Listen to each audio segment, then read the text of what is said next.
All right. Welcome everyone who are watching. Thank you for joining us today. This is the first episode of Amazons in Energy series, and today we are going to be speaking to a visionary woman, a successful woman in who works with sustainable energy for all. She's going to share her journey with us, and as you're going to listen to her, feel free to ask any questions that you may have. Let's welcome her. So, Mami, you can have the floor. Maybe just give us a small introduction and just tell us about your journey and how you studied law and everything. Thank you so much, Molly, and thank you again for having me on. I'm honored to be part of this series that you're doing. I think it's a really great series. So thank you so much for having me on the series. So Yeah. as you said, my name is Maame Boateng. I work for Sustainable Energy for All, and I work for Damalola Ogunbi, which is the CEO and Special Representative of Sustainable Energy for All, and she is also the UN Secretary General's co-chair for UN Energy. Yes. A bit about me, my background. So before I joined Sustainable Energy for All, I was working for the UN Global Compact for 3 years, and before that, I was basically studying in South Africa law, well, environmental law. I don't know Oh, if you want to know anything more about my background. I know we were just talking in the green room now, but I know you said you're from Kenya. I'm from Ghana originally. Um, I am from Ghana originally, so I identify as oh, Ghanaian, but I was born and raised in the UK, and then I moved over to South Africa, and I think South Africa is the place where I've lived the longest. So I went to high school and I went to university in South Africa, and then a couple of years ago, I moved over to New York to work with the UN. So I've been living in New York for about the last 4 years. So I've been a bit of everywhere. so it's very safe to say you're a global citizen. I actually wanted to hear more about how you decided to pursue law. Was it always a passion of yours, or did something inspire you? Well, actually, funny enough, no, it wasn't always a passion of mine. I actually didn't want to do law. It was something actually my parents thought was a good option for me, and I wasn't very sure what I wanted to do. I just knew that I wanted at a very young age to help people and some way help in changing the world and making it a better place. And I didn't know what path I really needed to take to do that. So my parents recommended law. I didn't want to really do law because I felt it was too rigid and too structured. But in the end, I did do law, and I did actually very much enjoy it. I think law, I think with many of people who have studied law, it's not just about the legalese, but it's a lot of the skills that you get from law. So you get a lot of training in terms of how to do in-depth research, and mainly, how to structure your arguments and to make a good point. So that's really been very fruitful for me in my career, because I never practiced law, but I've definitely been able to use a lot of the skills that I got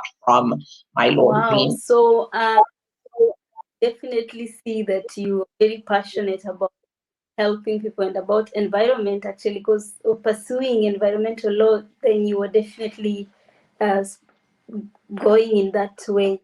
So how did your interest in energy come to be?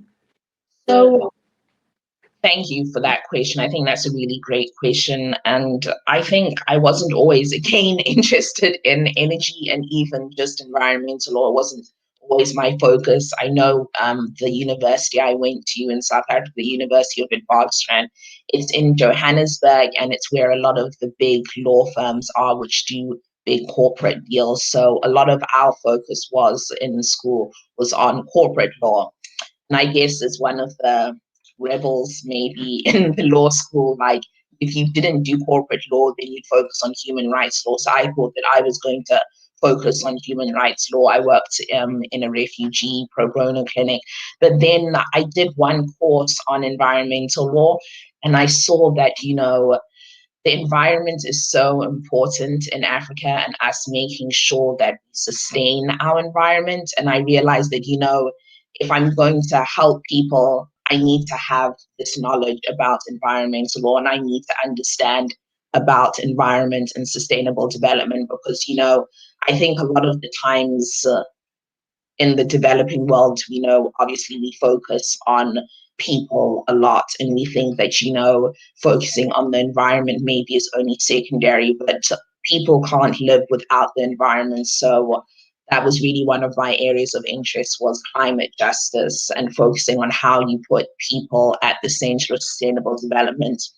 And then I saw the importance of energy to sustainable development and especially the climate movement because, if you look at all the greenhouse gas emissions, 2/3 of them come from energy and powering our lives. So you can't talk about climate without talking about clean energy transition and most importantly also energy access because obviously on the continent we haven't reached our goals yet with energy access. So that's how I got into the energy space. Wow, that's really wonderful. I wanted to ask you because look, it looks like you spent a good amount of time in South Africa. You notice that in Africa, we're not just talking about energy sustainability, but also talking about energy access. Mm-hmm. Find that we are talking about when some other countries are talking about transitioning to cleaner options, Yeah. we focus on even having just lighting. So how has that been like, let's say from a policy stance, like talking about energy sustainability, talking about clean energy to even our governments? How I believe that your the part you play is from a policy stance, because yeah. So how was that journey been like? Has it been easy to? Yeah. So I don't really play that big of a role in terms of policy in SE for all because I really support the UN Secretary General's special representative for energy, which is SRSG Damilolo Gungi. So I know from being in meetings with her and conversations with her, and even from the youth summits that we had 2 weeks ago, that what you're Yes. talking about is really important. And I know even with my own personal experiences in South Africa with the energy crisis that we still have in South Africa, that when you go into these global rooms, and a lot of the times in these global rooms, you're going to be meeting a lot of people from the West. And as you said, right, they're talking about clean energy transition and moving to cleaner energy. But we in Africa, we don't have the ability to talk about that yet because we're still at energy access point. Yes. And so one of the things that the SRSG really pushes for, and I'm really happy that she does this, is that she pushes for people to talk about just transition. So how That, is it that in Africa we can get this just transition, and not just in Africa, but the rest of the developing world also, in South America, in yes. Southeast Asia, because it's a big problem all across the developing world. Like, how are we going to meet these goals and how are we going to have a just transition? And it's all about really understanding the context of where we're coming from in the developing world. And I think that's why when the SRSG was appointed, she was appointed, I believe, in the beginning of 2020, so the beginning of last year. I Yes. think it was a really momentous point because she was this African woman from Nigeria who had done so much in Nigeria. Now she's going to head a global organization. And not only is Yes. she just the head of the SE for All, and she's also championing the UN High Level Dialogue on Energy, which is happening later on this year.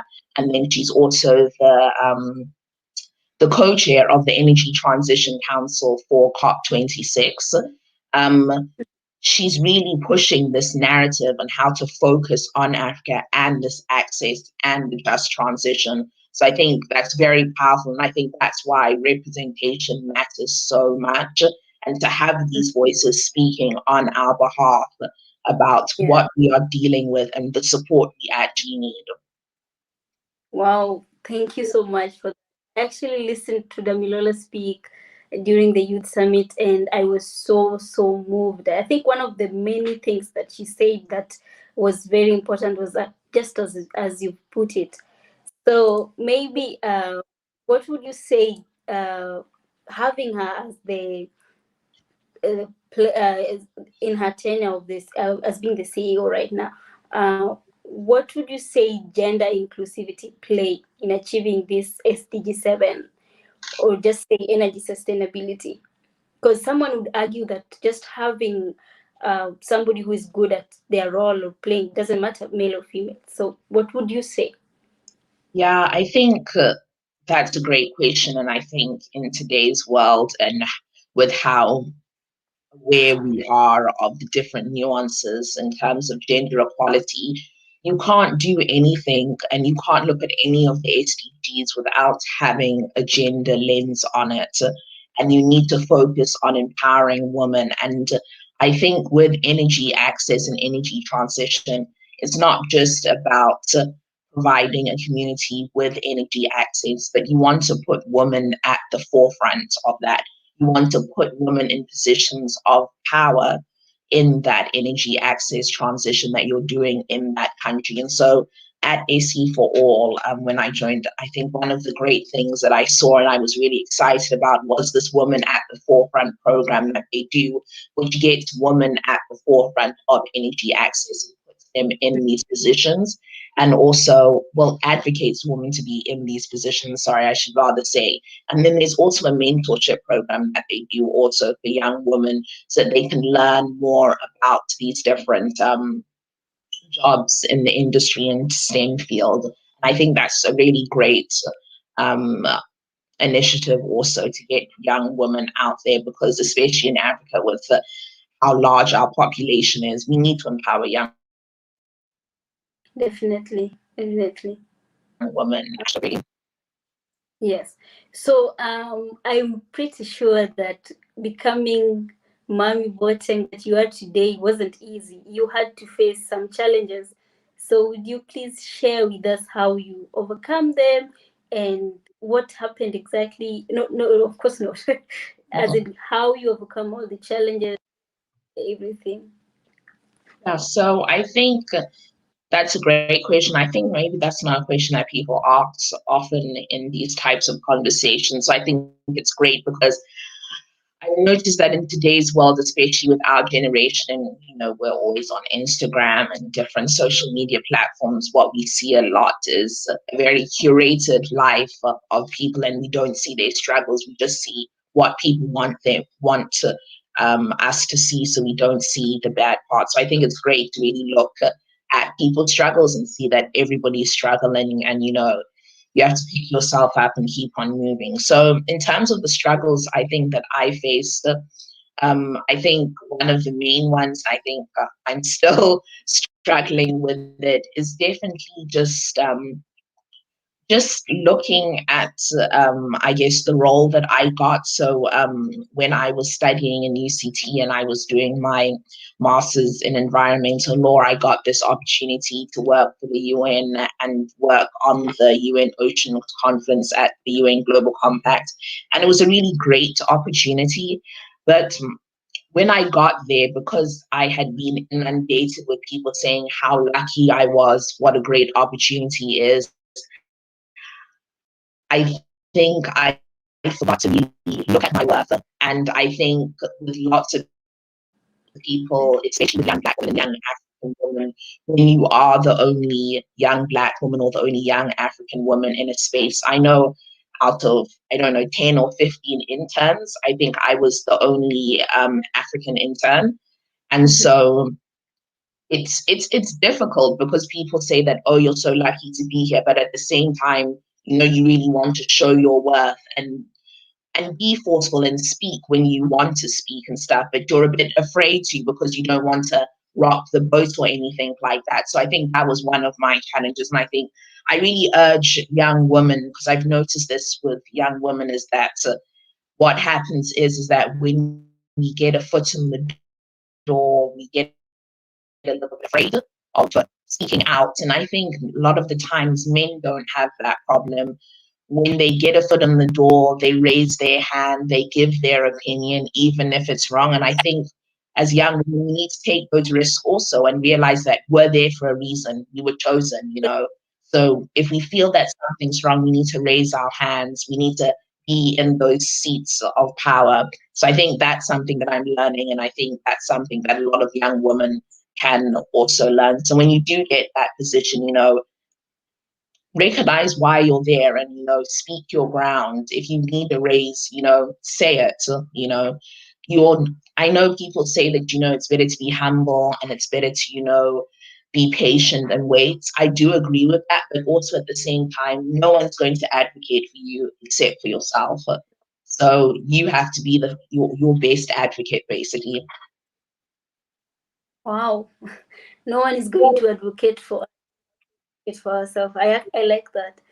So maybe something that would sound like a very silly question. How do you prioritize? I'm pretty sure that you have a lot going on.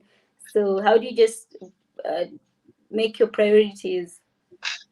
Um, to be honest, I think because of COVID and everything that's going on now, I haven't had to prioritize much because I think my life has been consumed with work at the moment because there's no going out. I don't really have a social life at this moment because I'm in New York and we're still under lockdown, basically. So I wouldn't say that I am great at really prioritizing, but I think one, well, hopefully when we do open up again and when we do go back to normal, I think one of the lessons that I have learned from two very powerful women in reading their books, both Michelle Obama and also Sheryl Sandberg, which authored the book Lean In, is that I think women, we try to have everything at the same time. And Yeah. sometimes, and most often, it's just not possible. And I think we need to realize that we have seasons of our lives where,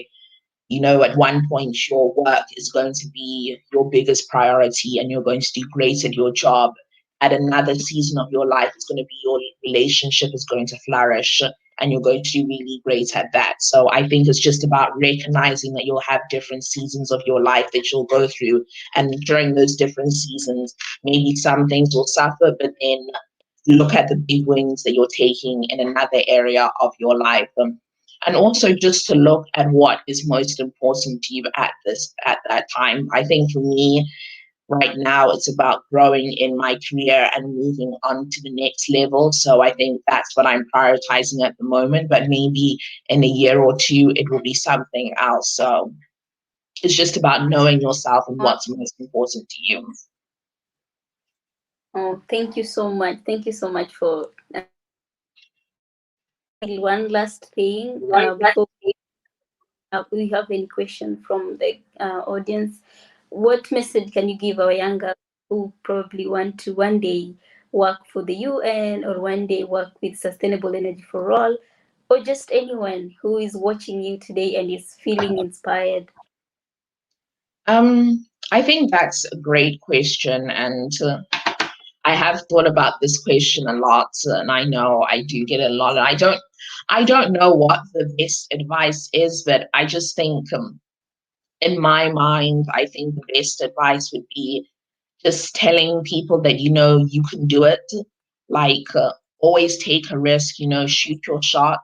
I know I always wanted to work at the UN, and when I asked people how to get there, everybody used to say, you know, no, it's not possible. You know, you have to have connections, you have to have a family member who works at the UN.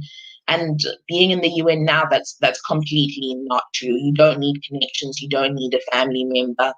Honestly, even if you have a family member in the UN, you know, there's certain limits to the roles you can get. So I think just apply. Please definitely apply, especially young women from the global south. We need a lot more young women from the global south in the UN. So do apply. There's so many avenues that you can take to apply. There's UN internship programs, there's UN volunteers, which you get paid for. A lot of UN departments are now doing paid internships. There's UN young professionals program. So if anybody does want to get a link of the different places you can apply, do feel free to reach out to me on LinkedIn or on any of my social media, and I will be happy to connect you. Also, another thing that I would say also to young women, and especially young African women and young Black women, is that, we are living in an amazing time for young Black women, because especially after the Black Lives Matter movement, and I think the Me Too movement, and I always say that, in order for Black lives to matter, African lives have to matter first. We are Yes. getting so many opportunities, and people want to include us in, and with the appointment of the new head of the World Trade Organization. Also with yesterday, we had the appointment of the head of IFC, was Mapta Diop, an African. The time is now for Africans, and especially young African women and young Black women. It is an amazing time, and just don't hesitate. Don't wait, don't think about it. Just go, achieve your goals, achieve your dreams, apply to that job that you don't think that you're qualified for. Just apply. You never know. There's no harm. And especially now with COVID happening, like there's so many remote job opportunities. And so I think that's really great, because before COVID, some of the issues were visa approvals and things like that. But because now we're working remotely, that's no longer an issue. So take that opportunity now. Just take all the opportunities you can get to just get your foot in the door and then see where it goes. Don't wait. Just lean in and take opportunities and take risks. Okay. All right. Thank you so much. Definitely had a good time. Thank you for joining us and for honoring our invitation. And we hope that anyone who was watching this learned a thing or two, and especially from Maame Boateng. Thank you so much for joining us. This is Thank you so much for having me, Molly. And I really hope that all goes well with your career. Also, I know you said you were studying in Cyprus. So I'm really excited to hear what you do. And I'm excited to follow also the Amazons and Energy series. So thank you so thank you much for so much. having me. All right. Have a good day. Thank you. You too. Bye. Bye.